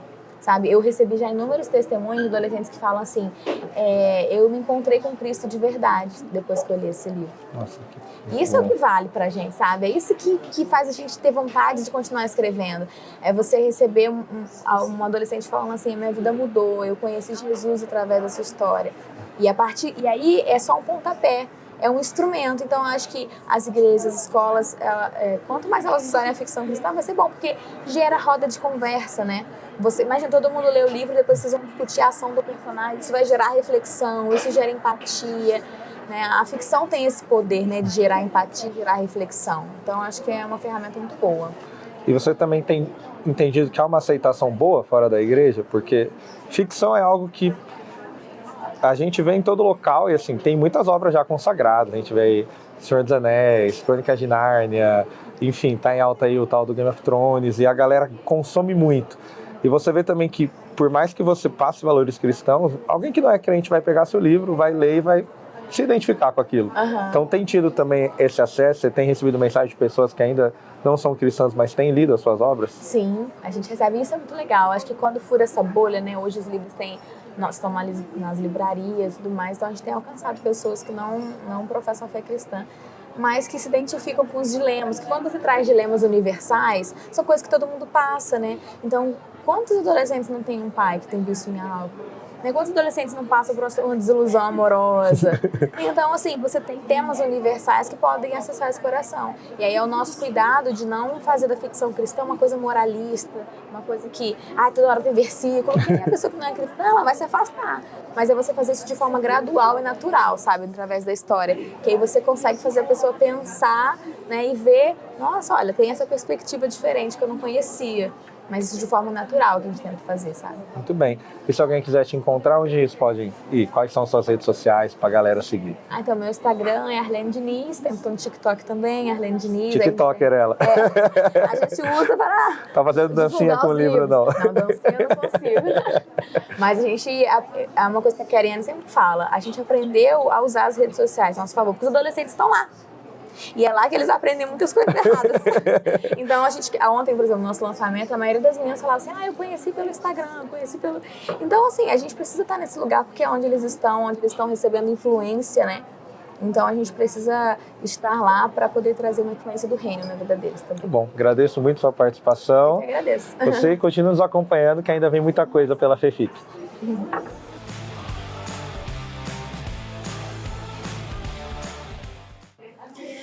Está começando mais uma entrevista aqui na FEFIC. Eu sou a Gabi e eu tô aqui com a Paty Miller, né, Paty? Porque você é chique. E a gente vai conversar hoje um pouquinho sobre o livro da Paty, As Estrelas Sempre Brilham Acima das Nuvens Escuras. Olha que lindo, gente, sério. Mas a gente também quer te conhecer, Paty. A gente está conversando com vários autores e autoras aqui na FEFIC, que é uma feira de ficção cristã e cultura. E a Paty é mais uma, só que cada um tem a sua individualidade. E você já estava me contando que você entrou aí para o mundo dos livros com gibis. E eu, como uma fã eterna de Turma da Mônica, porque eu colecionava Turma da Mônica jovem, eu fiquei muito curiosa. Então conta, Paty, foi num contexto aí hospitalar, né, que os gibis chegaram para você e eles te abraçaram. Conta pra gente essa história, como que foi? Oi, Gabi. Oi, pessoal aí também. Como eu estava falando para você, eu tenho asma. E aí, quando eu era criança, eu entrei na primeira série direto, né? Pulei umas etapas aí e fui direto para a primeira série. E a professora que eu tinha era maravilhosa, assim, me alfabetizou super bem. Eu aprendi a ler rapidinho. Eu acho que já tinha assim, uma conexão com leitura, palavras, assim, um negócio que foi fácil. Mas aí, logo depois que eu comecei, assim, eu aprendi a ler, eu fiquei super doente. Aí eu tive que ficar um tempinho fora da escola e ficar hospitalizada. Aí o médico falou pro meu pai, leva um livro pra essa menina, né, pra se distrair. Tadinha, fazer alguma coisa. Tava lá só na nebulização, na cama. E aí o meu pai levou um gibi do Cebolinha. E aí eu li, reli, porque era isso que eu tinha pra fazer, né? Aquele gibi ficou marcadinho. E foi, tipo assim, meu primeiro livro, sabe? Meu mesmo. E foi uma porta de entrada, assim, né, pra um mundo dos livros, assim, porque falou muito comigo aquela história, porque, enfim, muito especial, né? E aí eu lembro que tinha o Cascão na história também, né? Enfim, é fantástico. Tenho boas lembranças dessa... E aí, quando que você decidiu que a fã dos gibis ela queria desenvolver suas próprias histórias. Então, isso só foi acontecer bem mais tarde, né? Quando eu já era convertida, né? Porque eu não nasci num lar cristão. Ah, sim. Como que foi a sua conversão? Foi um longo trajeto também. Um longo trajeto. Eu me converti quando eu estava no meio da faculdade, mais ou menos, ali por 2012. Tava fazendo que curso? Engenharia ambiental. Ok, tá. A gente vai chegar lá. E por mais que eu sempre gostasse das palavras, assim, não tinha um aconselhamento, sabe? Um direcionamento, assim, você é boa nisso? Então... Faz esse curso. Não, é que eu gostava muito de meio ambiente, né? Então eu pensei, é isso aqui, meio ambiente, vou abraçar as árvores, proteger o planeta. Reciclagem. Isso, salvar as tartarugas. Eu tinha muito essa questão, né? Eu pensei que engenharia ambiental era o curso certo pra mim. Mas, no meio, quando eu me formei, quando eu terminei a faculdade, a graduação, eu acabei ficando meio assim, sem saber o que fazer da vida, né? E eu já era convertida, né? Porque... a minha conversão foi assim, através de um vendedor de roupas ambulante. Ele passou na minha casa lá, começou a falar de Jesus, foi uns 2 anos de evangelização. Aceitei Jesus por MSN, com essa família, né? Com esse vendedor de roupas ambulante. Que legal! E aí a gente começou a falar de Jesus. MSN é muito, minha vibe. Eu usava muito MSN. Eu também, chegava da escola, MSN. E aí foi nessa época, assim. Eu e o meu mozão, que hoje é meu marido, a gente conversava também ali no chat do Face. Bons tempos. E então, quando isso aconteceu, eu acabei largando tudo que eu lia. Porque eu lia muita coisa ruim, assim, sabe? Muita coisa inadequada para a idade, né? Inclusive, pai e mãe, fica atento aí com o que seu filho tá lendo, né? É sempre bom dar uma olhadinha, né? E nessa coisa de... eu vi que aquilo não se conectava mais comigo. Então eu decidi largar a leitura de vez e parei de ler. Parou de ler. Eu lia teologia, assim, sabe? Vida cristã e tal. Eu acho que isso acontece muito. Às vezes a gente fica na nossa bolha cristã e acha que não pode consumir mais nada de ficção, de cultura. E não é assim, né? Não, com certeza não. Mas é porque eu tinha uma imaturidade, né? Eu me converti com meus 20 e tantos anos, então eu não tive essa cultura cristã que a gente tem de quem nasce na igreja. Mas foi um processo, né? Fui aprendendo. E aí eu sentia muita falta de ler histórias, sabe? Porque eu cresci em biblioteca, né? Fazia parte da sua vida. Eu passava muito tempo em biblioteca, eu era um ratinho de biblioteca. Então, um dia eu estava no Google, digitei, né? Histórias cristãs. Lá vai. E aí apareceu a Robin, apareceu um blog de histórias, assim, sabe, continhos, testemunhos, assim. E aí foi que eu comecei a encontrar esse mundo. Entrei num grupo do Facebook dos fãs da Robin Jones Boone. Não sei se você conhece. Sim. Da série Crise e tal. E aí lá eu conheci a Maria, de Corajosas, a coautora de Corajosas. E a gente começou a trocar e-mail, porque não tinha WhatsApp naquela época. Você já leu, ok, Nárnia, né? Com certeza. Ok, tá bom. Eu li antes de ser cristã, não entendia, né, as referências. E aí depois de cristã li novamente. Mas acho que isso que é bom nesse livro, porque é pra todo mundo. Exatamente. E aí a Maria, nessas trocas de e-mails, ela me incentivou muito a escrever, sabe? Porque ela falava, você escreve tão bem. E ela já era escritora. Ela, vamos escrever um livro juntas? E aí foi que a gente começou a escrever juntas um livro. E depois não parei mais. Então, esse primeiro livro que você começou a escrever, ele já era de ficção cristã? Já era de ficção cristã por conta da influência da Maria. Porque ela já tinha escrito ficção cristã, né? Uma Chance para a Esperança, um outro livro dela, né? E aí, com isso, ela me incentivou, porque a gente conhecia muito da Robin. A gente sabia que tinha aquela influência. E a Robin influenciou muita gente, entendeu? Influenciou ela, me influenciou. Muita gente, acho que a maioria dos escritores. Nossa, eu espero um dia conhecer a Robin, né? Porque ela é incrível pra mim. E quando foi que você percebeu, foi conversando fazendo amigos do meio que você percebeu que não tinha problema você consumir ficção e ao mesmo tempo seguir Jesus? Então, foi um processo, né? Assim, porque hoje em dia eu ainda penso, eu analiso muito o que eu vou ler, né? Eu não leio qualquer coisa também, assim, sabe? Eu tomo cuidado com as minhas escolhas. Tem muita... Vamos lá ler os 50 tons de cinza, né? Não, melhor é. Não dá, né? Mas eu não leio só ficção cristã, né? Eu leio muita coisa. Tem esse healing fiction agora, que tá em alta, assim, sabe? Eu gosto bastante desse tipo de histórias, assim. Mas é inevitável que ali no meio você tenha umas mensagens que não são assim tão legais, né? E a ficção cristã é um lugar seguro, sabe? Tem tanta opção. Tem fantasia, tem romance, tem pra jovem, adulto. Tem medieval, tem de princesas, tem de tudo, gente. verdade. Então, assim, a gente não tá passando necessidade de ler de ficção cristã, né? E eu acho que no Brasil tá, assim, num hype, tá num Revolucionário o crescimento, negócio. sim. Então, vamos agora para a história desse livro? Vamos falar dela. Você estava falando do Cebolinha, a gente estava falando dos planos infalíveis e a sua personagem, ela fez muitos planos. Conta pra gente um pouco sobre ela. Então, a Vicky, ela é essa pessoa que ela tem um plano determinado para a vida dela, que é ser uma economista de sucesso. Ela, assim, quer se aposentar aos 30 anos de idade, já sabe? Nossa, aí seria... Ela quer viver dos lucros ali, das contas dela, entendeu? E ela entende do assunto. Mas ela odeia o Natal. Ela detesta o Natal. Só que tem um motivo para ela odiar o Natal, né? Que foi a morte do avô dela, Sim. que faleceu na véspera do Natal anterior. Que a história começa na véspera de Natal. E aí, no Natal anterior, o avô dela faleceu. E isso abalou muito.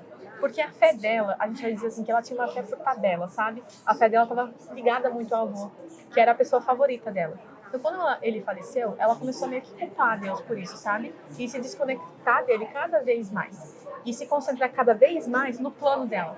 Ela começou a viver, respirar o plano de ser uma economista, de ajudar a família dela. A família dela é uma família, assim, bem, assim, super bem financeiramente. Então, o sonho dela era cuidar da avó, dos pais, entendeu? E ela esqueceu todo o resto. Esqueceu as amizades, esqueceu Jesus, foi deixando tudo pra lá. Se decepcionou. Se decepcionou, né? E aí acontece uma coisa muito interessante nessa véspera de Natal. Ela vai pro shopping com a melhor amiga dela, que arrasta ela, obriga ela praticamente. Você precisa sair desse seu casulo, sair de casa.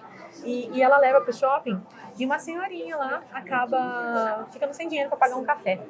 E a pede ajuda justamente para quem? Para mais não fechada na história, que é a Vicky, né? Que é super controlada com o seu Controlando a grana, nas planilhas. Isso, ela é toda... Meu marido adora as planilhas. Ele vai gostar da Vicky. Então, quando ela tá lá, essa senhorinha não consegue pagar o café, a Vicky aceita ajudar ela. E, só que assim, de muito mal grado, assim, sabe? Um pouco à vontade. De qualquer jeito, eu não queria. E aí acontece que a senhorinha, muito grata, decide dar um presente pra ela. Que ela tava comprando coisas de Natal, né? E aí, ela entrar esse presente, a Vicky não quer, mas acaba que ela recebe, a senhorinha vai embora. E aí esse presente, é um presente misterioso aí, é uma chave que vai transportar a Vicky pro passado e pro futuro. Pro passado, que É uma história de Natal, natalina? Não é necessariamente uma história de Natal, mas tem muitas pinceladas de Natal. Ai, Tem uma história de adoro. Natal. Chega o fim do ano, né? Mas pode ler em qualquer época do ano também. Mas tem assim. Então tem viagem no tempo. Tem viagem no tempo, tem referências crônicas de Nárnia, tem referência a Dorama também. Dorama! Tem tudo que eu gosto nesse livro aí.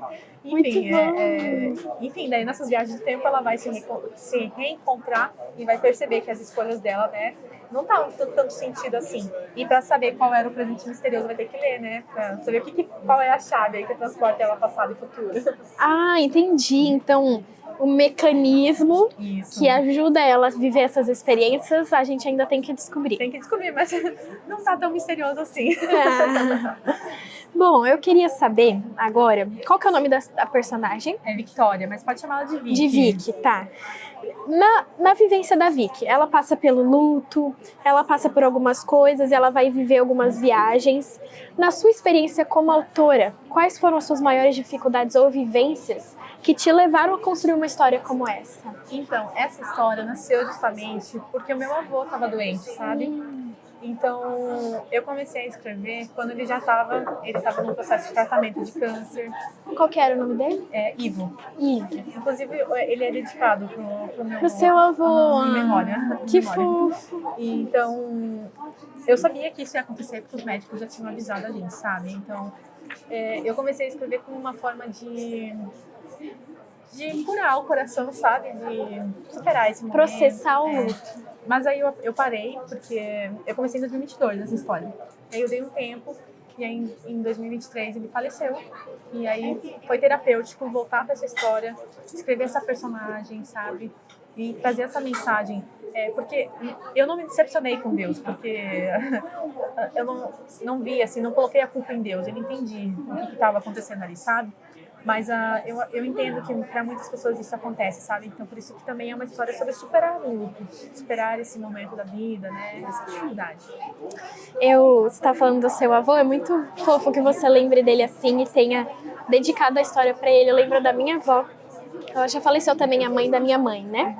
E eu lembro uma coisa que ela me disse, ela já estava bem velhinha, a gente sentou assim num banquinho, que a casa dela tinha um jardim, e o banquinho dava pro jardim, e aí ela tinha uma pitangueira bem grande.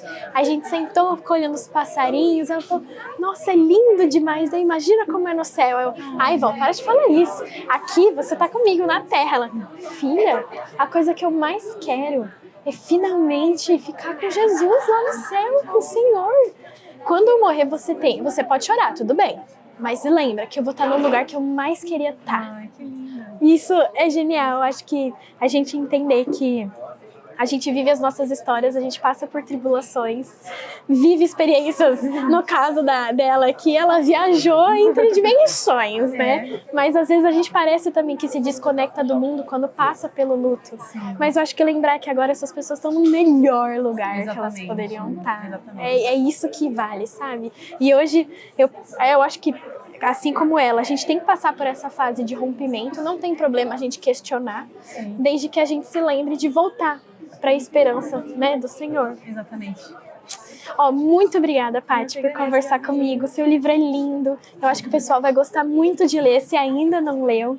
Sigam a Paty nas redes sociais. Você quer dizer onde a gente pode encontrar o livro, um pouco sobre as suas redes? O livro você encontra na Amazon, nas livrarias físicas, enfim, em vários sites, na verdade. Está distribuído por todo canto aí. E meu Instagram é Travessa do Devaneio. Deixa eu explicar. Travessa do Devaneio, né? Travessa é uma ruazinha pequenininha, assim, sabe? Onde todos os meus personagens moram, entendeu? Ah, eles estão todos lá. Na sua cabeça tem esse lugar. Esse lugar imaginário, entendeu? Tem alguns que ninguém conhece ainda, sabe? Tem uns meio escondidinhos ainda. Uns misteriosos. Tem isso tudo um pouco lá dentro, nessa pequena rua, né? E devaneio, porque justamente eu tô sempre devaneando, viajando. Bom, você é minha parça do devaneio. Gostei. Gente, muito obrigada por terem participado da nossa entrevista. E depois a gente volta com mais conteúdo. Sigam a RTM nas redes sociais e o Na Contramão também, para ver outras entrevistas, né? Para assistir a Paty e procurem o livro dela, porque vale a pena. Obrigada, Paty.